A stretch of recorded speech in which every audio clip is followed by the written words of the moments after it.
मुक्ति मोर्चा के कदावर नेता रहे, पूर्व में जिला परिषद के चेयरमैन रहे राकेश महतो जी की हत्या हुई है। मैं उच्च स्तरीय जांच की मांग करता हूं। कि रात के लगभग 11:30 बजे उनको किसी ने फ़ोन करके बुलाया, वो निकले और उसके बाद वापस। जो राजनेता लोग रहे हैं और सत्ता पक्ष के लोग रहे हैं, उनका सुरक्षा नहीं दे सकता है तो झारखंड का लोगों का क्या सुरक्षा ये सरकार दे सकता है। नमस्कार, जोहार। आप देख रहे हैं एचएनएन न्यूज। मैं हूं निशा मिश्रा आपके साथ।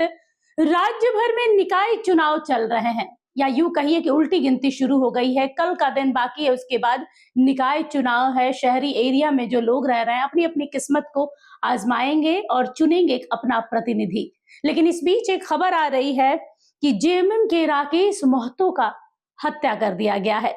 इस हत्या को क्यों किया गया है, इसके पीछे क्या कारण है, फिलहाल इन खबरों पर कोई प्रकाश नहीं आया है। लेकिन सच्चाई यही है कि निकाय चुनाव के बीच जेएमएम के नेता के साथ में इस तरह का निर्मम हत्या करना और इस घटनाक्रम को अंजाम देना, क्योंकि इस व्यक्ति का जो राकेश महतो बताया जा रहा है, 45 वर्ष इनकी उम्र है और खाकी जंगल में इनका शव अधजला मिला है। यानी पहले उन्हें पीट पीट कर मारा गया है और उसके बाद सबूत मिटाने के लिए इनके शरीर को पत्तों से ढक कर जलाने का प्रयास किया गया है। बात किया जाए तो जेएमएम के ये पूर्व जिला परिषद अध्यक्ष रहे हैं। उम्र 45 वर्ष, जैसा मैंने आपको बताया। ये नीमिया घाट थाना क्षेत्र में इनका शव मिला है। जब एक सुबह महिला जंगल की ओर जा रही थी, तब राकेश कुमार का शव उसने देखा और पुलिस को सूचना दी। मौके पर जब पुलिस पहुंची तो पुलिस भी स्तब्ध रह गई है शव को देखने के बाद। उसके बाद फॉरेंसिक की टीम पहुंची है जो सबूतों को इकट्ठा कर रही है। साथ में शव को पुलिस ने कब्जे में लेकर पोस्टमार्टम के लिए भेज दिया है। लेकिन इस घटना के बाद से विधानसभा बजट सत्र चल रहा है। इस दौरान कई लोगों ने राकेश महतो के इस निर्मम हत्या का मुद्दा उठाया सदन में, जिसमें से एक रहे हैं डुमरी विधायक जयराम महतो। उन्होंने दीपक बिरुआ से सवाल किया था कि जब इस तरीके से नेताओं की, देखिए, आम जनता की हत्या हो रही है, जीरो क्राइम है राज्य में, ये कहना गलत है, लेकिन जब नेताओं के साथ में इस तरीके का व्यवहार होने लगे तो सोचने लायक होगा कि अपराधी किस कदर बेखौफ है, अपराध को किस तरीके से अंजाम दिया जा रहा है। और यही देखने को मिला है। जयराम ने यहाँ पर क्या कहा, एक नजर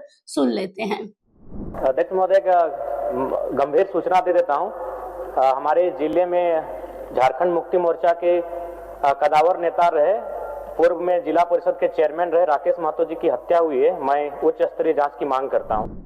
वहीं इस पूरे मुद्दे पर सदन से निकलने के बाद मंत्री सुदिव्य कुमार सोनू ने भी मीडिया से मुखातिब होते हुए क्या कहा है, आइए एक नजर डाल लेते हैं।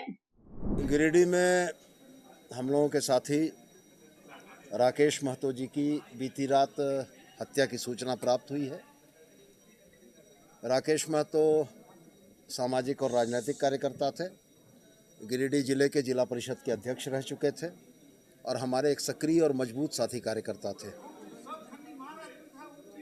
हत्या के बारे में जो प्राथमिक जानकारी उनके परिवार और पुलिस के द्वारा मिल रही है कि रात के लगभग 11:30 बजे उनको किसी ने फ़ोन करके बुलाया, वो निकले और उसके बाद वापस घर नहीं लौटे। सुबह जंगल की तरफ जाने वाले ग्रामीणों ने राकेश महतो जी की मोटरसाइकिल को देखा और एक अधजला शव वहाँ मिला, जिसमें उनकी हत्या के उपरांत उनको जलाने का प्रयास किया गया है। पुलिस इन्वेस्टिगेशन जारी है और हम यह उम्मीद करते हैं कि 24 घंटे के अंदर हम लोग नतीजे पर पहुँचेंगे। चूँकि टेक्निकल इनपुट ये बताता है कि 12 बजे रात तक राकेश महतो जी का फ़ोन चालू था, तो सीडीआर के माध्यम से हम लोगों को यह जानकारी मिल जाएगी कि आखिरी कॉल करके उनको किसने बुलाया है, और जो भी बुलाया है वो कानून के हाथ से नहीं बचेंगे। महतो जी का क्षेत्र रहा और मेरा ही विधानसभा जहां घटना घटा है, मात्र मेरा विधानसभा से 2 से 3 किलोमीटर दूर है। और इस तरह सरकार, जो राजनेता लोग रहे हैं और सत्ता पक्ष के लोग रहे हैं, उनका सुरक्षा नहीं दे सकता है तो झारखंड का लोगों का क्या सुरक्षा ये सरकार दे सकता है। इसलिए सरकार तत्काल रिजाइन दे। ऐसे सरकार पूरा क्रिमिनल माफिया गुंडा पूरा झारखंड में तबाह किया हुआ है। और हाथी पे भी हम लगातार बात कर रहे हैं, लेकिन अभी तक सरकार चर्चा नहीं कर रहा है। रोज जवाब नहीं मिल रहा है। जो हम बात लिख के दिए हैं, सरकार को जवाब नहीं मिल रहा है। सरकार क्या करना चाह रहा है उसका कोई मापदंड तैयार नहीं किया है। सिर्फ सरकार इसको बहुमत दे दिया और बहुमत का घमंड इतना हो गया बहुमत के लेकर कि सरकार न जनता को देख पा रहा है, न जल जंगल जमीन को किसी को मतलब समझ ही नहीं पा रहा। ये लोग बता दें कि आपने सुदीव्य कुमार को सुना और जयराम को सुना, इसके अलावा तिवारी महतो उर्फ निर्मल महतो जो है वो भी वहां पर मौजूद थे। उन्होंने भी राकेश महतो की हत्या पर बातचीत की। बता दें कि लगातार राज्य में ये पहली मर्तबा नहीं है कि किसी महतो या मुंडा की हत्या हुई हो। बीते कई महीने पीछे अगर हम जाएंगे तो यहाँ पर सोमा मुंडा हत्याकांड को अंजाम दिया गया। पद्दो बोलकर एक थे, पद्दो महतो बोलकर, वो भी जयराम के ही साथ जेल कैंप में काम करते थे, उनकी हत्या की गई। यहाँ पर कुर्मी और आदिवासी देखकर हत्या नहीं की जा रही है और ये सारी हत्याएं जमीन विवाद को लेकर हुई हैं। लेकिन इस मर्डर में, इस हत्या में कौन सा एंगल है? इसमें जमीन विवाद है या कोई पुरानी रंजिश है, उसके तहत इस घटना को अंजाम दिया गया है, इस पर से अभी तक पर्दा नहीं उठा है।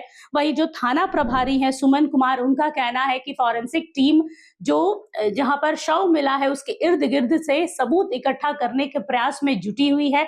जल्द ही कोई ना कोई निष्कर्ष निकलकर सामने आएगा। दूसरी ओर शव को पोस्टमार्टम के लिए भेज दिया गया है, लेकिन राकेश महतो के जो घर वाले हैं वो सड़कों पर आ गए हैं आंदोलन को लेकर कि जहां मुख्यमंत्री यहाँ पर स्वास्थ्य सुरक्षा के दावे कर रहे हैं, दावोस जा रहे हैं कि इन्वेस्टमेंट लेकर आएंगे, दूसरी ओर आपके खुद के राज्य में सुरक्षा व्यवस्था की धज्जियां उड़ी हुई हैं। आम जनता छोड़ो, जो खास लोग हैं वो भी इसकी चपेट में आ रहे हैं और आप कह रहे हैं कि 2050 तक झारखंड की जो कायाकल्प हम करने पर तुले हुए हैं, दिशा और दशा दोनों बदल देंगे। तो ये आने वाले समय में कह सकते हैं कि लोहे के चने चबाने जैसा है, क्योंकि कुछ दिख कुछ और रहा है, वास्तविकता धरातल पर कुछ और है और आप सपने दिखा रहे हैं 2050 के। 2026 में यहाँ पर आम और खास नहीं देखा जा रहा है, लोगों की निर्मम हत्या हो रही है और आप कह रहे हैं कि आप 2050 के सपने को देखिए। खैर, ये तो भाई राजनीति है, सब अपने अपने तरीके से भुना रहे हैं, लेकिन अब जरूरी हो गया है कि राकेश महतो जो जेएमएम के नेता रहे हैं, उनकी हत्या क्यों हुई है, उसके पीछे क्या साजिश रही है, उस पर से पर्दा उठे। फिलहाल के लिए इस खबर पर बस इतना ही। देखते रहिए एचएनएन न्यूज। नमस्कार, जोहार। अगर आपको हमारा ये वीडियो अच्छा लगा तो इसे लाइक करें, शेयर करें और हाँ, सब्सक्राइब करना ना भूलें।